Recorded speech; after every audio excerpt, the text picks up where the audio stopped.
বৈশাখ মাস এখনও পড়েনি, কিন্তু কাল বৈশাখী প্রায় সন্ধ্যের দিকে অথবা সকালের দিকে প্রায় দিনই হচ্ছে। তা এটা সকালের অবস্থা দেখো কি অবস্থা, পুরো অন্ধকার করে এসেছে। গুড মর্নিং বন্ধুরা, আমি শ্রাবন্তী, আমার ক্যাপচার অফ ফ্রেম ব্লগে তোমাদের অনেক অনেক স্বাগত। আশা করছি তোমরা সবাই ভালো আছো, আমরাও ভালো আছি। তো চলো আজকের হ্যাকগুলো দেখে নেওয়া যাক। বৈশাখ না পড়লেও কিন্তু বৈশাখ মাসের মজা আমরা নিচ্ছি। যেমন সুন্দর আবহাওয়া, তেমন ঠান্ডা একটা পরিবেশ তৈরি হয়ে গেছে। আর এই পরিবেশে কিন্তু ঘুমটা দারুণ হয়। যাই হোক, কাজকর্ম থাকলে তো আর ঘুমটা হয় না। তো চলো দেখো, এটা আমার একটা বাতিল হচ্ছে নেল কাটার। এটা প্রায় ফেলে দেবো বললেই চলে, কিন্তু বিছানাতেই আমরা অনেক সময় ফোন দেখি, সিনেমা দেখি ফোনের মধ্যে, তো হাত ব্যথা করে, ফোনটা তখন রাখার প্রয়োজন পড়ে।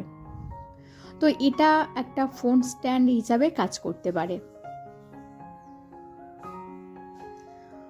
তো জাস্ট যেভাবে আমরা নেল কাটারটাকে খুলি সেইভাবে খুলে এইভাবে জাস্ট রেখে ফোনটাকে এর মধ্যে হেলিয়ে দাও, ব্যাস, তাহলেই কিন্তু সুন্দর একটা ফোন স্ট্যান্ড তৈরি হয়ে যাবে। তো প্রথমে আমি বিছানাতে ট্রাই করে দেখলাম যে স্ট্যান্ড হচ্ছে কি না। বিছানাতেও স্ট্যান্ড হচ্ছে, আর এরকম শক্ত জায়গাতেও কিন্তু স্ট্যান্ড হচ্ছে। তো চলে আসি দ্বিতীয় হ্যাকে। তো আমাদের পাউচ জিনিসগুলো অনেক সময় শেষ হয়ে যাওয়ার পরেও কিন্তু ভেতরে অনেকটা থাকে। পাউচ ক্রিম বলো, পাউচ হচ্ছে টুথপেস্ট বলো।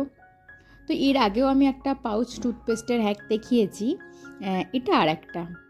তো জাস্ট একে ঠিক এইভাবে কেটে নাও। কেটে নেওয়ার পরে দেখতেই পাবে যে এর মধ্যে কিন্তু প্রচুর টুথপেস্ট আছে, বা ক্রিম, যদি এরকম পাউচ থাকে ক্রিম থাকে। কিন্তু এরকমভাবে যদি আমরা কেটে রেখে দিই, তাহলে হাওয়া পাস করে ক্রিম বলো টুথপেস্টটাকে শুকনো করে দেবে, ড্রাই করে দেবে।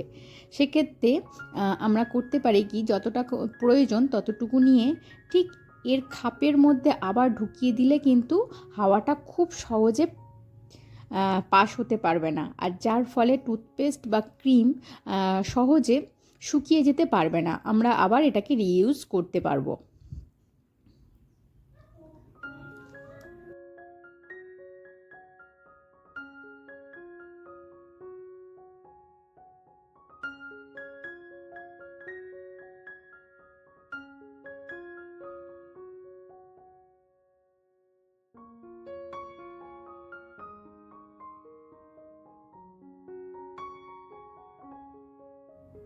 তো আমরা যারা রেন্টেড থাকি, তো অনেক সময় আমাদের কাঁচের জিনিস এক জায়গা থেকে আর এক জায়গায় নিয়ে যাওয়ার সময় খুব সাবধানে নিয়ে যেতে হয়, নাহলে কিন্তু ভেঙে যাওয়ার চান্স বেশি থাকে। তো সেক্ষেত্রে আমরা তো জানি বিভিন্ন কাগজ দিয়ে মুড়ে এইভাবে নিয়ে গেলেও হচ্ছে ভাঙে না। তো আমাদের হাতের কাছে যদি পুরানো মোজা থাকে, মোজার মধ্যে যদি কাঁচের গ্লাসটাকে ঢুকিয়ে দেওয়া যায়, তাহলেও কিন্তু সহজে কাঁচের গ্লাস ভাঙবে না, ঠোকাঠুকি হালকা লাগার পরেও। তো এইরকমভাবেও আমরা ক্যারি করতে পারি এক জায়গা থেকে আর এক জায়গায় নিয়ে যাওয়ার সময়। নেক্সট আসি, এই ছুরিটা আমার মেয়ে কার্ডবোর্ড কাটার ফলে মাথাটা তো বাঁকিয়ে ফেলেছে, আর ধারটাও অনেকটা কমে গেছে। তো এটাকে একটু ধারটা বাড়িয়ে নেব কিভাবে। একটা আমি এখানে শক্ত জিনিস নিয়েছি, তার মধ্যে আমি বেশ কিছুটা লবণ নিয়ে নিয়েছি। এবার সুন্দরভাবে ঘষলেই কিন্তু একেবারে ধারটা কিন্তু বেড়ে যাবে।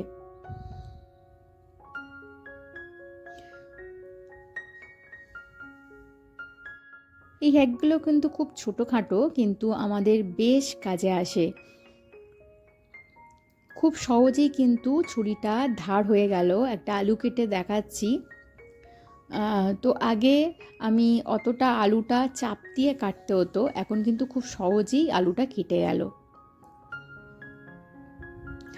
নেক্সট চলে আসি, আমাদের রুমাল আমরা ইউজ করি, খাবার পরে হাত মুছি, তার মধ্যে তেলের দাগ, হলুদের দাগ, মানে তরকারির যে হলুদ, সেই দাগটা বেশি লেগে যায়। তো সেক্ষেত্রে এই হলুদ বা তেলের দাগ তোলার ক্ষেত্রে খুব সহজ একটা হ্যাক আমরা ব্যবহার করতে পারি। আমি এখানে বেশ কিছুটা তেল ফেলে দেখাচ্ছি। দেখো এখানে আমি কিছুটা সর্ষের তেল দিয়ে দিয়েছি। এবারে এই তেলটাকে আমি ভালো করে রুমালের মধ্যে মাখিয়ে নিলাম। তো এই তেলের দাগ তোলার জন্য ডিটারজেন্টে চোবানোর কোনো প্রয়োজন নেই, জাস্ট বেশি পরিমাণ খাবার সোডা দিয়ে ভালো করে মাখিয়ে নিয়ে তার ওপর লেবুর রস দিয়ে ঘষে 15 থেকে 20 মিনিট রেখে জাস্ট গরম জলে ধুয়ে ফেললেই কিন্তু একেবারে রুমালে কোনো রকম কিছু দাগ থাকবে না। এটা আমি তেলের দাগ দিয়ে দেখেছি। যদি হলুদের দাগ লেগে থাকে তাহলেও কিন্তু সেম প্রসেস আমরা যদি করে থাকি তাহলেও কিন্তু হলুদের দাগটা খুব সহজেই উঠে যাবে। আর সবথেকে ভালো হলো ভালো করে ধুয়ে নিয়ে রোদে শুকিয়ে নেওয়া, এক ফোঁটা দাগ থাকবে না। তো দেখো আমি ভালো করে বেশি পরিমাণ খাবার সোডা নিয়ে মাখিয়ে এটাকে আমি 15-20 মিনিট রেখে দিয়েছি, আর তারপরে শুধু গরম জলে ধুয়ে নিয়েছি। দেখো একটুও দাগ নেই।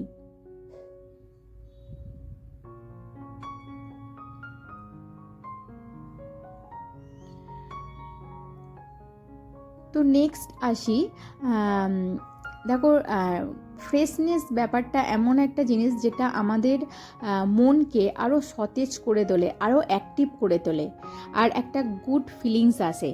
সেক্ষেত্রে ঘরকে ফ্রেশ ভাব আনতে আমরা খুব সহজ একটা হ্যাক ব্যবহার করতে পারি। আমরা যে কমফোর্ট জামা কাপড়ে ইউজ করি তার বেশ কিছুটা আমি নিয়ে নিয়েছি। এখানে আমার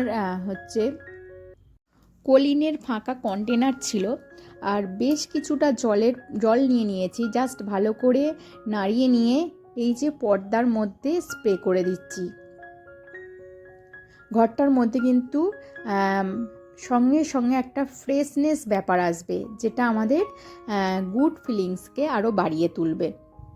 আরও একটা ইউজ করতে পারি, সেটা হচ্ছে আমরা যখন আয়রন করি একটু যদি জামা কাপড়ের মধ্যে স্প্রে করে নিয়ে আয়রন করে নিই তাহলেও কিন্তু সুন্দর একটা স্মেল জামা থেকে ছাড়বে, আর যখন পরবো তখন একটা ফ্রেশনেস লাগবে।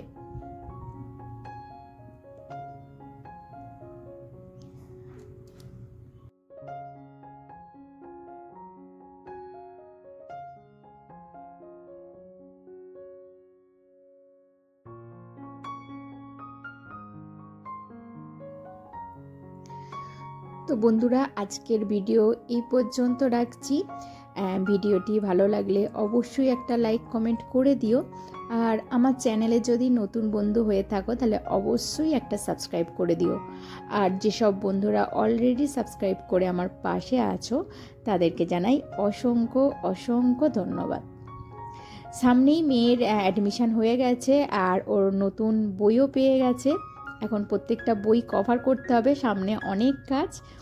তো বন্ধুরা, আজকের ভিডিও এই পর্যন্ত রাখছি। তোমাদের সঙ্গে আবারও দেখা হবে নেক্সট কোনো ভিডিওতে, নেক্সট ব্লগে। তো ততক্ষণ পর্যন্ত তোমরা সবাই ভালো থেকো। ততক্ষণ পর্যন্ত নয়, সবসময় ভালো থেকো, সুস্থ থেকো। আর আমার ভিডিওটা কেমন হয়েছে অবশ্যই জানিও। তো আজকের মতো টাটা।